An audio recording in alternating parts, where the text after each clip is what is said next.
And I threw that rock in that Twitter video, and you could see all of that disgusting rainbow colored stuff coming up. I made sure that I bottled it. I labeled it, I dated it. So DeWine and the EPA, here's their bottle of water that they can drink while they're making us go to the store and buy this bottled water that we have to drink. At the area, well and groundwater are safe. However, after this couple saw dead fish in this creek that you're looking at, they're deciding to not take any chances. There was hundreds. Russell Murphy is referring to the fish now belly up in Leslie Run. He and his wife noticed them last night, barely 48 hours after the fiery derailment 5 miles away. This is huge, huge environmental effects.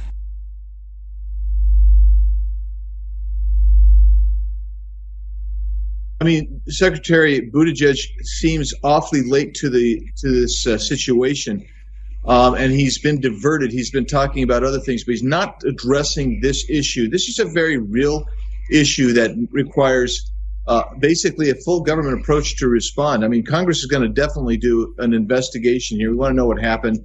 But Pete Buttigieg is talking, instead of this, he's talking about whether there's enough people of color in construction worker jobs getting grants from the federal government. It's just another example of disconnect. We need them on the ground. We need them. They're talking about what they're going to do.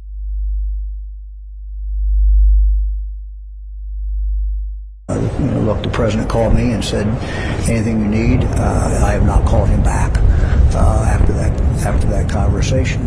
I will not hesitate to do that if we sort of foresee a problem or anything, but I'm not saying it.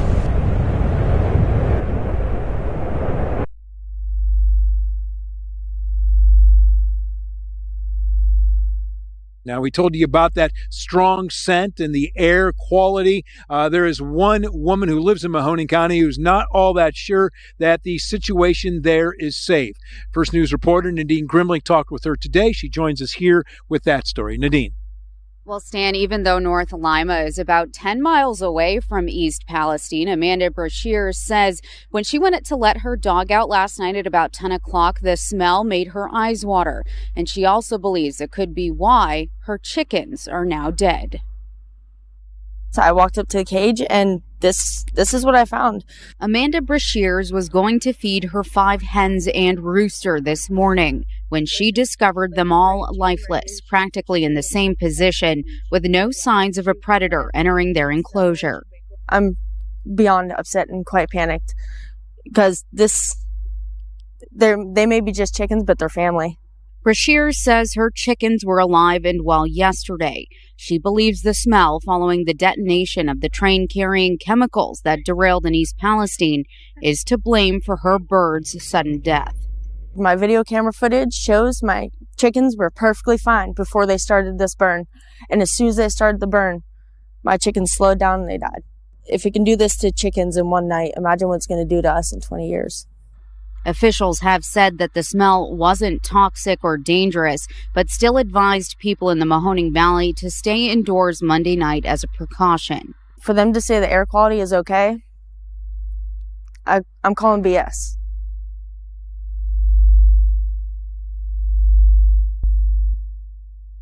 And then it was dead chickens in the barns, and now even indoor cats are dropping dead. These aren't storm clouds. This is the fucking shit that they burn off, the fucking shit they burn off in East Palestine. This is not fucking storm clouds. But the city is still being forced to go back to work. Kids are being sent back to school. They locked down for COVID, but not a chemical explosion. They're being told it's all safe as long as you don't notice your home's covered in ash. Have results back from all the wells. All the wells indicate the testing is negative. It's clear. That water certainly can be consumed by residents. I know people have been concerned about that. You know, we advise people until we got the testing back. We advise them, don't drink the water. Use bottled water. But the experts all along told us, look, these wells are so deep, we don't see how that any kind of problem at all. So you're assuring people that the drinking water is safe to drink. You said you just got these tests back and it's safe to drink, but you hear what they're saying, Governor. You hear the folks that Garrett Tunney interviewed, and they don't believe it.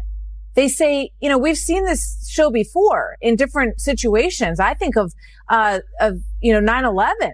Everyone was told, it's the air's safe. It's all been tested. Come back down. And then you see what happens 5, 10, 20 years later. People end up with cancer that then gets traced back to these situations. So, why not bring in FEMA, set up housing, give this some time, to make sure that what you're finding now is what you're going to be finding a week, a month, and 6 months from now. Would you like the EPA administrator to drink the tap water? It reminds me of that scene in Erin Brockovich where she puts the water in front of them and says, if you think it's clean, we brought this water from, the community that was affected. Look, I think that if the EPA administrator wants to stand here and tell people that the tap water is safe, by all means, they should be willing to drink it. By the way, we had that water brought in special for you folks. Came from a well in Hinckley. And so I'm here at Leslie Run, and there are dead worms and dead fish all throughout this water. So, something I just discovered is that if you scrape the creek bed, it's like chemical is coming out of the ground. Can you come here? And let me just show this to people. I don't know if you're going to be able to see this on camera, but watch this. Just see that chemical pop out of the creek. This is disgusting.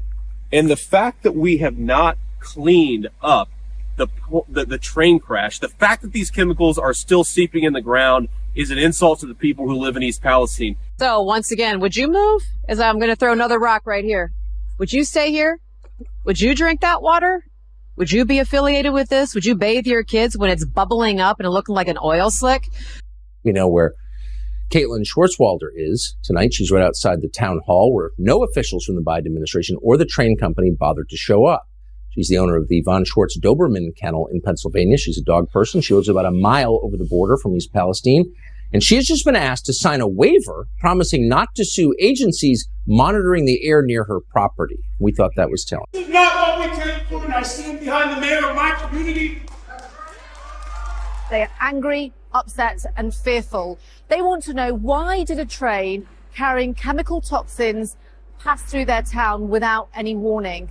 They tell me they are too scared to drink the water, even though officials here say it's safe. They say their pets have fallen ill, they feel ill, their houses are of no value.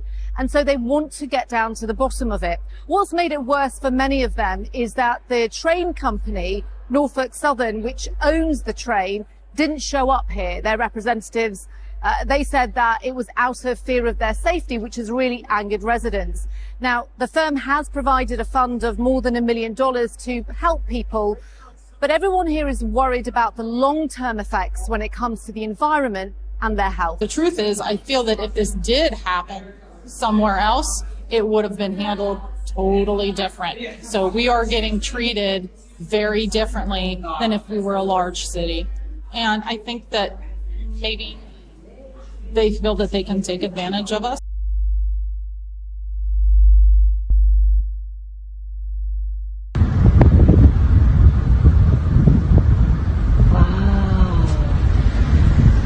People would ask me, knowing what you know now, do you wish like you had a third term? And I used to say, you know what, if I could make an arrangement where I had a stand-in, a front man or front woman, and they had an earpiece in, and I was just in my basement in my sweats, looking through the stuff, and then I could sort of deliver the lines, but somebody else was doing all the talking and ceremony. Wow. I'd be fine with that. That's all, folks.